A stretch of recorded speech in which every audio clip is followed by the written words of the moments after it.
Welcome to the Laura Flanders Show, where we bring vital stories of change and hope to light. We've set a $25,000 goal, which will allow us to make another groundbreaking field report. Please support our work with a donation today. All the information is at our website. That's lauraflanders.org.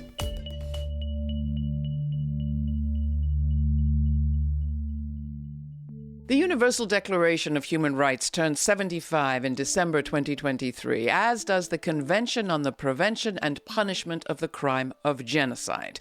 These landmark documents, for the first time, recognized all humans as born free and equal in dignity and rights, and obligated all nations to prevent and punish atrocities like the Holocaust, which until then had no adequate description or legal definition. These were towering achievements, especially for nations that had just slaughtered millions of each other's people in a century of colonial land grabs, 2 world wars, and a lingering experiment with fascism. We stand today at the threshold of a great event, both in the life of the United Nations and in the life of mankind. This Universal Declaration of Human Rights may well become the international Magna Carta of all men everywhere. It is easy to look back at that pinnacle of post-war consensus, conscience, and humanitarian commitment and see a painful slide to today, to a period that our guest this week has described as one of great anguish for the world. Resigning his post this October, this UN human rights official wrote, quote, "A genocide is unfolding before our eyes, and the organization that we serve appears powerless to stop it. We've failed," he wrote, "in our duty to meet the imperatives of prevention of mass atrocities, of protection of the vulnerable, and of accountability for perpetrators." We'll talk about all of that. But before we do, I would simply note that while none of the 58 states that were members of the UN back in 1948 voted against the adoption of the Universal Declaration of Human Rights, the Soviet bloc countries did abstain, as did South Africa, which was right then institutionalizing racial apartheid. Even as states were voting to approve recognizing rights like rights to home and nation, hundreds of thousands of Palestinian Arabs were being expelled or fleeing their homes in the 1948 Palestinian War that accompanied the creation of the State of Israel. And finally, lest we forget, one of the very first accusations of genocide ever to be submitted to the United Nations after that convention went into effect targeted the U.S. for its treatment of African Americans and listed tens of thousands of wrongful executions and lynchings. That petition was rejected, and its signatories, among them Paul Robeson and W.E.B. Du Bois, the civil rights leaders, were disparaged as communists. Suffice to say, the towering achievements we celebrate today were achievements, but they were always complicated. Works in progress, perhaps.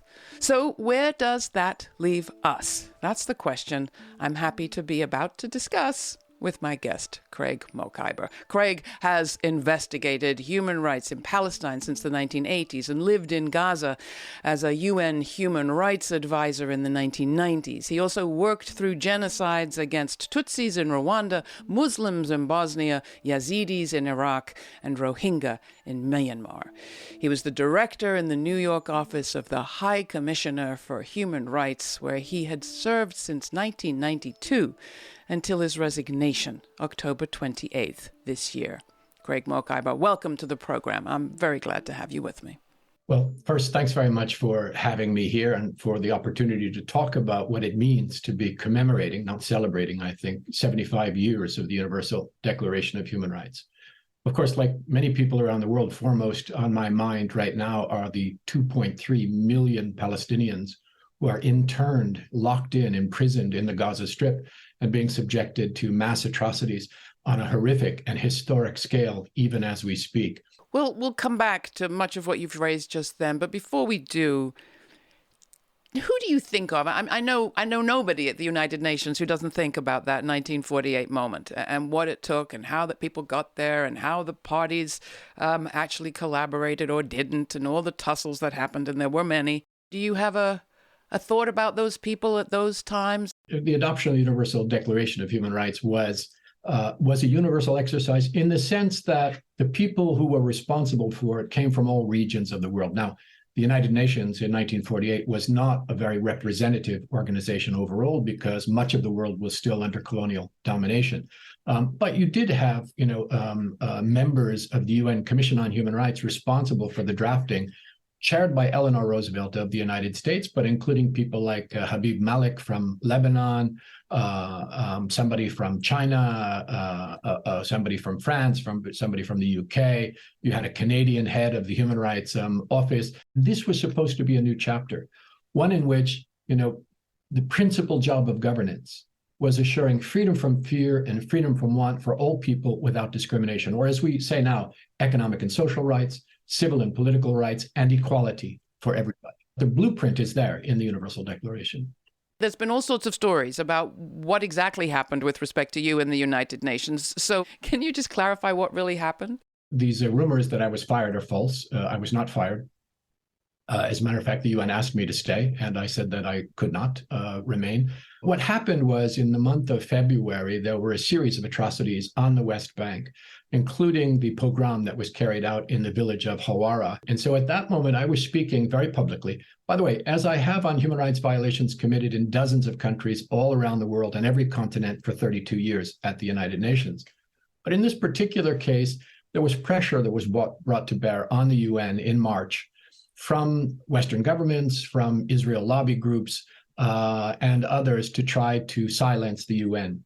And I was very disappointed to see some senior UN officials falling into that trap and allowing themselves to be silenced. And then worse, orders that came down for me to be silent at that moment in my public pronouncements, which was something I wasn't ready to do. And so I indicated then that I would intend to be leaving the UN in the coming month. And of course, after that, the situation on the ground in Palestine became much worse. In October, as we saw this wholesale assault on the civilian population in Gaza, and that's that moment that I penned my letter setting out with great detail what I thought was wrong with our approach to the situation in the Middle East. More generally, the trepidatious pronouncements of senior UN officials and where I thought we needed to be going in order to actually address the realities of the situation on the ground. Now, the wholesale assault on Gaza that you just referred to followed the horrendous attack of October 7th. While this word genocide is being debated, would you have called the attack by Hamas genocidal? How do you define it? A very good question, because it is a very specific crime. It's clear that Hamas committed war crimes on October the 7th, including the targeting of civilians on the one hand and taking of hostages on the other hand. And any Hamas operative or commander who is responsible for those needs to be held accountable. We need a full-blown investigation to make sure that they are. Crime of genocide is something which is very specific. And this is why I rang the alarm bells on Israel's perpetrating genocide in Gaza, because I had said that in all of my decades as a human rights lawyer and working at the UN, I had never seen such a clear case. And that's because the Genocide Convention of the UN lays out with specificity the kinds of acts that qualify as genocide and the accompanying mens rea, the accompanying intent that needs to be there as well. Now, the acts are things like mass killings. No doubt about that. We have seen thousands upon thousands of civilians slaughtered in Gaza. They include inflicting harm on the civilian population. And we've seen plenty of that serious mental and physical harm carried out. But they also include this very specific act that refers to imposing conditions of life that are designed to bring out the destruction of a group in whole or in part.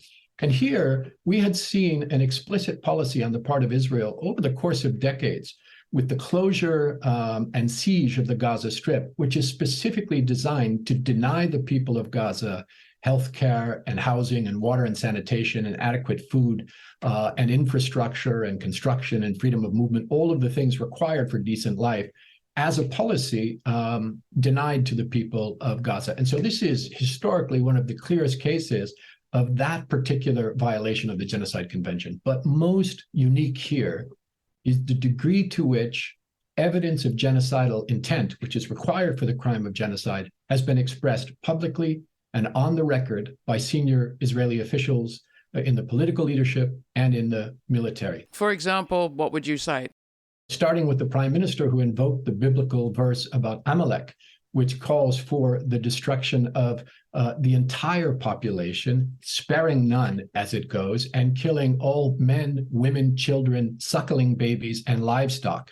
You've got the energy minister talking specifically about cutting off all energy, fuel, and water to make the people suffer there. And there's a catalog being collected now, which I'm told exceeds 100 statements. And this is very rare, Laura, because normally you have to dig through dusty government archives to find evidence of intent in genocide. Here, the climate of impunity has stood for so long that senior Israeli leaders are confident in stating these things outright and publicly. And the point you're making that these are senior leaders, these are people with the ability and the shown capacity to implement some of these things. The closure of Gaza from water and food and energy, for example, happened. This is the Laura Flanders Show with your host, Laura. Today's guest is Craig Mokhiber, human rights lawyer and former senior United Nations official. He resigned from his position as the New York director for the Office of the High Commissioner for Human Rights this past fall. On the 75th anniversary of the Universal Declaration of Human Rights this month, they discussed the path forward for peace with justice for Israelis and Palestinians. Next, while genocidal intent has been expressed by Israeli senior officials, both political and military, what of Hamas's expressed intent toward Israel? And a closing commentary from Laura on what it takes for us to recognize one another's humanity. Please take a moment to subscribe to our newsletter at lauraflanders.org to receive information on all of our web exclusives, including the full uncut conversation from today's show. That's also where you'll find all the details on how to watch this episode. The conversation continues, but first here's Funk for Peace by Fort Knox 5 from their album Radio Free DC, courtesy of Fort Knox Recordings. The feeling that you get when you feel a release. That's what you get when you're funkin' for peace. The feeling that you get when you feel a release. That's what you get when you're funkin' for peace. You got to funk for peace. You got to funk for peace. You got to funk for peace. You got to funk for peace. Turn the music up. Talk just for one more moment about Hamas, because there have been those who look to the Hamas, original documents declaring its intent to eliminate the, Israeli entity, as they call it. These were amended in 2017 to distinguish between Jewish people and the state. But just to help people who are embedded in this debate where they live with their friends, with their relations, perhaps, do we see genocidal intent on both sides? One of the other elements that's necessary for a finding of genocide is the capacity to carry it out, because people will make all sorts of horrible claims when they are in combat with another group. But the issue of capacity is necessary in genocide analysis. And here we see very clearly that, you say these individuals as senior officials have the capacity, but the state of Israel has that capacity. They've constructed a powerful apparatus of repression, which has been firmly entrenched in all of Palestine and Israel. That includes military occupation and assault forces, abusive police contingents, ruthless intelligence agencies, but also physical things like walls and fences and barbed wire, advanced monitoring and surveillance technologies, drones, autonomous weapons, as well as, the arming of violent settlers and setting up a system of repressive laws, apartheid in place. That means that Palestinians are entirely subjugated every day, all Palestinians, forcibly contained and interned. They're largely defensive. They're subject to regular attacks, both by the Israeli military and by violent Israeli settlers, So in other words, the capacity, the means to carry out the crime are clearly in the hands of Israel. And we have to say that since October, we've seen all of those means deployed against the civilian population of Gaza and the West Bank. One of the things that your resignation letter pointed out was that there is a role for the world to step in. What would you have had us as a world do October 8th? It is impossible to talk about what needs to be done in terms of human rights without going to the very root causes of the problem. In fact, this has been the failure of the international community. They have focused for more than 30 years now on solutions that don't address the root causes. And the root causes are settler colonialism, they are apartheid, they are persecution, they are ethno-nationalism, right? These are the things that have subjected Palestinians now for 75 years to an experience that is framed by torture, arbitrary arrest and detention, institutionalized racial discrimination, collective punishment, eviction from their homes, denial of all economic and social rights, denial of free movement, right? That is the reality of being a Palestinian anywhere in historic Palestine and Israel. And so until you address those root causes, you're not going to get a resolution to the conflict, and you're not going to get to the state of human rights that's described in the Universal Declaration. The international community, so described, has failed in preventing genocide on several occasions. You mentioned some of those that happened during my service at the UN. But the difference for Western states is that for those genocides, take Rwanda, for example, the sin of the Western states was that they did nothing to stop it. That's bad enough because, countries like the United States have an obligation under international law. They have an obligation under the Geneva Conventions, not just to respect the Geneva Conventions, but to ensure respect vis-a-vis other states over whom they have influence. And Israel, a very obvious case here where the US has influence. But also a duty of prevention, as you say, under the Genocide Convention. That was the failure in previous genocides. In this one, it's much, much worse. Because not only are Western states like the US and the UK standing by while this happens, they're actively participating by providing, for example, military support, economic support, intelligence support, diplomatic cover, even the use of the veto to prevent a ceasefire. And they're doing this while the atrocities are taking place in real time. I want to come back to the United Nations now, because as you know, I think as someone familiar with this program, we try to focus on what can be done about this situation. And I think we have in the media made what is happening between Israel and the Palestinians a problem of Arabs and Jews. And we have seen a massive increase in both Islamophobia and anti-Semitism as a result, where what I see in what happened in 1948 and what's happened since is a complicity amongst many nations to allow an ongoing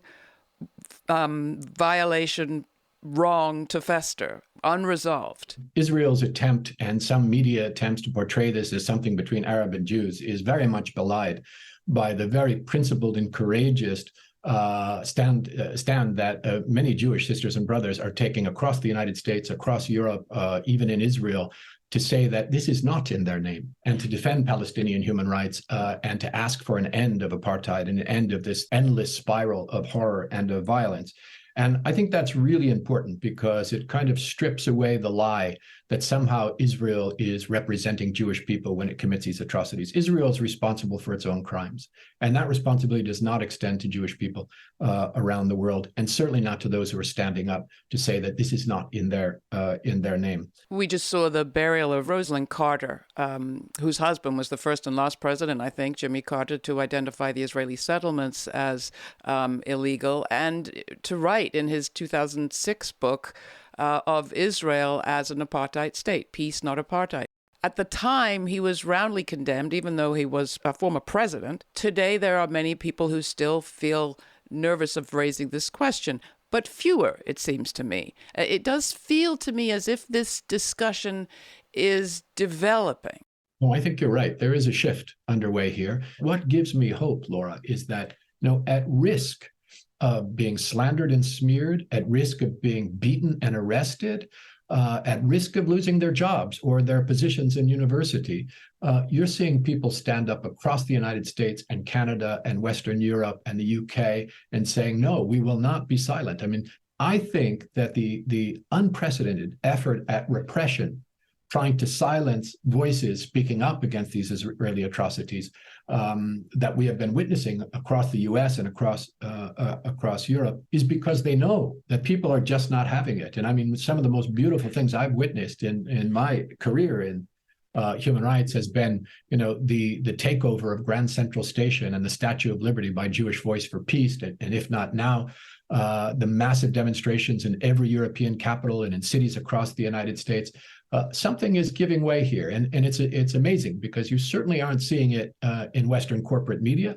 You're not hearing it from the mouths of politicians, and you're not hearing it in a principled way from international institutions. South Africa for decades was an apartheid state. It was able to change, even though the white minority believed that they were upholding a precious tradition unique in the world, and they had nowhere else to go, and that their specific identity was under threat. They were able to change, not as much as many people would like, but they have changed. What would have to change inside Israel? You don't have to do away with the state of Israel. What would have to change inside Israel to move from the state of play at present to the kind of multiracial democracy that could have been born perhaps in 1948 if pushed in that direction? Well, of course, South Africa does provide the model, because you'll remember that everything I just said about the failure or the collusion, really, of Western states, Western governments, and others also applied to South Africa up until the 1980s. And what turned it around was civil society, was movements, was churches who came together and who just didn't let go and continued to advocate for an end to apartheid and for a democratic secular state in South Africa. It's the same thing here. The fact that we, in our conversations, avoid demanding the same thing in Israel, I think points to a very deeply rooted racism in our own societies in the West, and an insensitivity to what it means to suffer under settler colonialism. There's no need to do away with Israel. There is a need to do away with apartheid. And that starts really with accountabilities. And there are lots of peaceful ways to do that. One of the great tragedies is that the Palestinian people have been denied any redress. So if they pick up arms, they're terrorists, even though they have a right under international law to pick up arms to resist their colonization and their foreign domination. If they use legal methods in courts and tribunals, they are attacked at every step as being, unhelpful to the peace process. If they participate in boycott and divestment, they're accused of being anti-Semitic.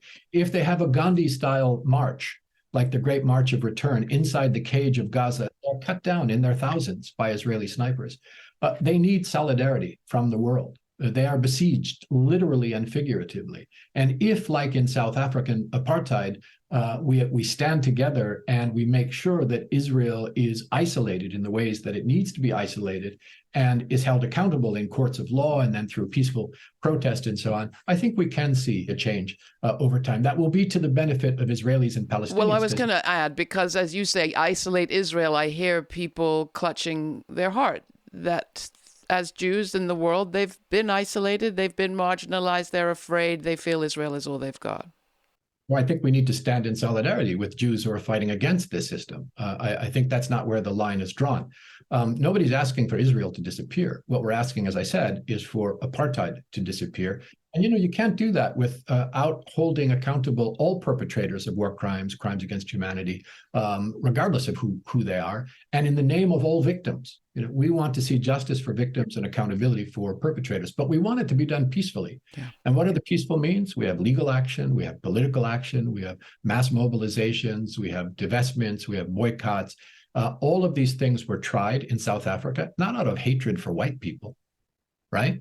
But out of love for the oppressed Black people in South Africa and brown people in South Africa. And unless we are racist, we have to say that the same rights apply to Palestinians as applied to South Africans.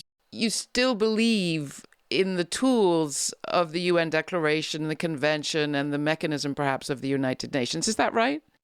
I do. I think we need United Nations. I think we need international law. I think we need human rights treaties and humanitarian law treaties and international criminal law. My frustration is with the institutions. The International Criminal Court has been horrendous in its biased approach to international law.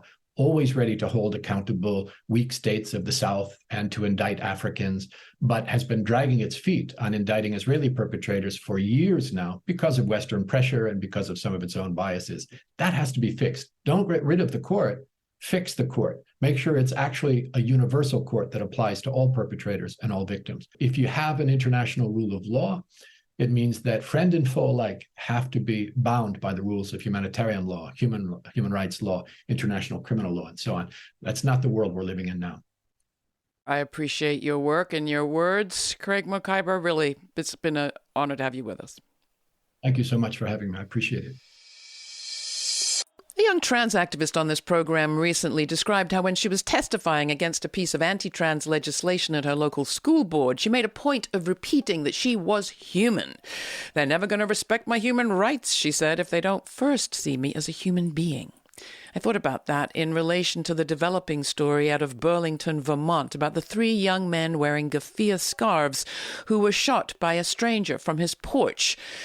Apparently he perceived them to be Arab or Palestinian, or at any rate not quite human. The parents of those 3 young men gave us details about their sons so that we would recognize their humanity, because, they said, otherwise they feared we might not. They gave us not just their names, Hisham Awatani, Kenan Abdul Hamid, Tassin Ahmed, but also the universities they attended: Brown University in Rhode Island, Haverford College in Pennsylvania, Trinity College in Connecticut, and told us about the subjects they were studying: math and archaeology, biology, and medicine. One had just certified as an EMT.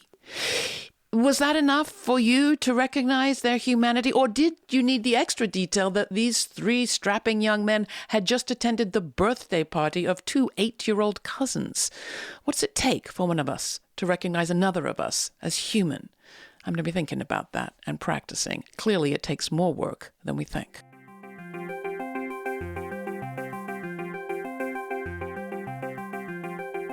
For more information, check out our show notes posted at patreon.com/TheLF Show. That's also where you'll find an invite to watch the premiere of each week's show on our YouTube channel and chat live in real time with Laura Flanders, Sundays at 11:30 a.m. Eastern Time. Please take a moment to share what you thought of today's report on social media and tag us at the LF Show. And if you are subscribed to this podcast via Apple Podcasts, please take a moment to write a review. It helps tip the algorithms in our favor. And thanks to our monthly Patreon members and all who have donated and supported the show. Your generous contributions make it possible for this show to remain free to millions on public TV, community radio, and as a podcast. Not a member yet? Commit for a few dollars a month or whatever amount you'd like at patreon.com/TheLF Show. Remember, a little goes a long way. Thanks for listening. This show's produced by yours truly, Laura Flanders, with Sabrina Artel, Nat Needham, David Neumann, Jeanette Hernandez, Sarah Miller, Rory O'Connor, and Jeannie Hopper. Major funders for this program include the Novo Park, Shift, Cloud Mountain, and New York Women's Foundations, the Rising Fund, the Tides Foundation, the Women's Foundation of California, Just Impact, Jane Fonda, Kim Connor and Nick Groombridge, the Wilson Family Fund, and listeners like you. Stay kind, stay curious. Until the next time, for the Laura Flanders Show, I'm Laura.